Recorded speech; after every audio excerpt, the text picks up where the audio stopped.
आदरणीय महोदय, हमारे आज स्थित बाबा डॉक्टर भीमराव भूमि स्थल पर प्रतिमा लगी है। वहाँ सब लोग आज इकट्ठे हुए हैं।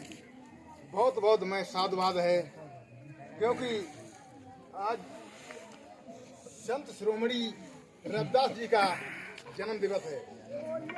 इनका जन्म, संत शिरोमणि रविदास जी का जन्म वाराणसी में 1377 ईस्वी में हुआ था। इनके पिताजी का नाम संतोष दास जी था और माता जी का नाम कलसा देवी था। इनके गुरु रहे हैं जो रामानंद जी हैं, जो कबीर दास के जो गुरु थे, वही गुरु जी मतलब जो है इनके रहे रामानंद। और इनकी शिष्या जो थी, शिष्या जो इनकी थी वो मीराबाई थी। इनकी शिष्या मीराबाई, इनकी पत्नी का नाम लोना देवी थी। लोना जी इनकी बाणी थी, मतलब ऊंच और नीच को सभी को एक करने की बाणी थी।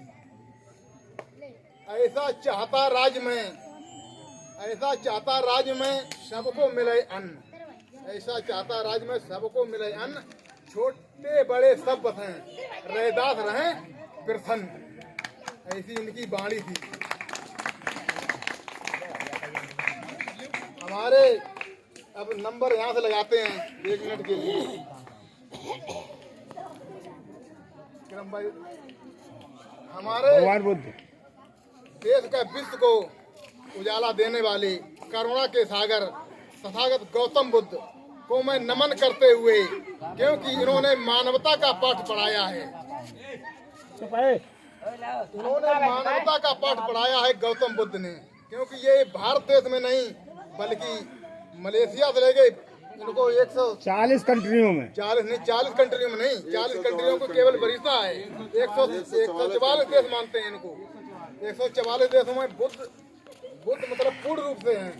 और कंबोडिया जो एक ऐसा देश है जिसने 90% गवर्नमेंट ने जिसको बुद्ध धर्म वरीयता का आदेश दिया है। मतलब उन्होंने बुद्धि कंट्री पूरी कर दी है कंबोडिया।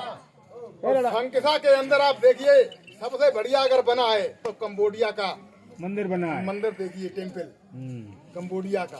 तो हमारा बुद्ध जी से यही अनुरोध है, करुणा के सागर, मानवता के माली, अहिंसा के पुजारी। अहिंसा का मतलब होता है हिंसा ना करने वाला हो। हिंसा ना करने वाला हो, उनके ये पुजारी रही। बुद्धम शरणम गच्छामि,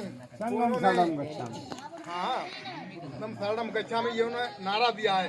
इन्हीं के वेद के अनुसार बाबा साहब ने कहा कि शिक्षित बने और संघर्ष करें और संगठित रहें। ये नारा बाबा साहब का था, क्योंकि शिक्षा अगर हम नहीं लेंगे तो हम नहीं बोल सकते हैं। शिक्षा अगर हमारे पास है तो हम कहते हैं देश मंदिर से देश नहीं, देश संविधान से चलता है। मंदिरों से नहीं, देश संविधान से चलता है। क्यों कि अगर हम शिक्षा को ग्रहण नहीं करेंगे 50 आदमियों के सामने मैं अपनी बात को नहीं रख सकते हैं। ये हमारे बाबा साहब की कानून थी। जब शिक्षा होगी तब संघर्ष होंगे। शिक्षा एक वो शेरनी का दूध है जो जितना पीता है वो उतना ढालता है। ये बाबा साहब की कानून थी।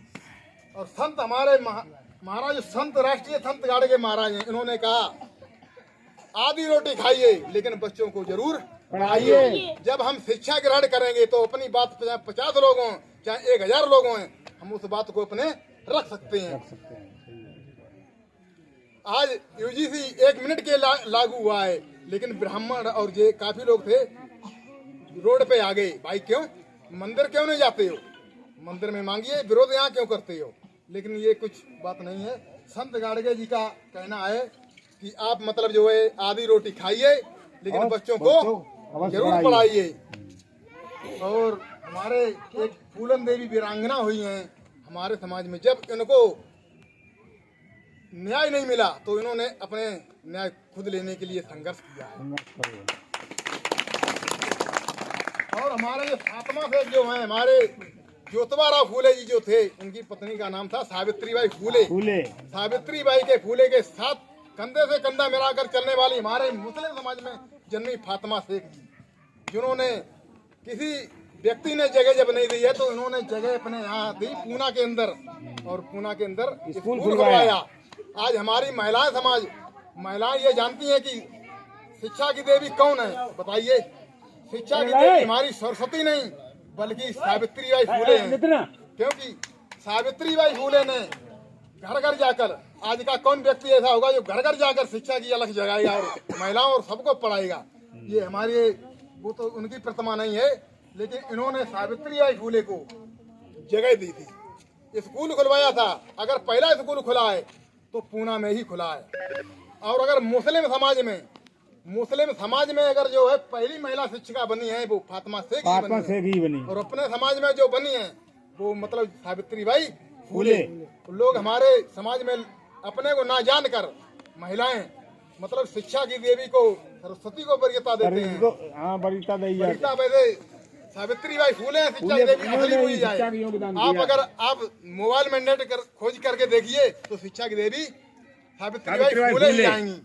उसके बाद नंबर ईबी रामास्वामी का आता है। ये पाल समाज में जन्मे, ये धोबी समाज में जन्मे, ये मुस्लिम समाज में जन्मे, ये पाल समाज में जन्मे। इन्होंने दक्षिण भारत केरल के रहने मतलब केरल साइड में इन्होंने एक बहुत बड़ी महारैली निकाली थी।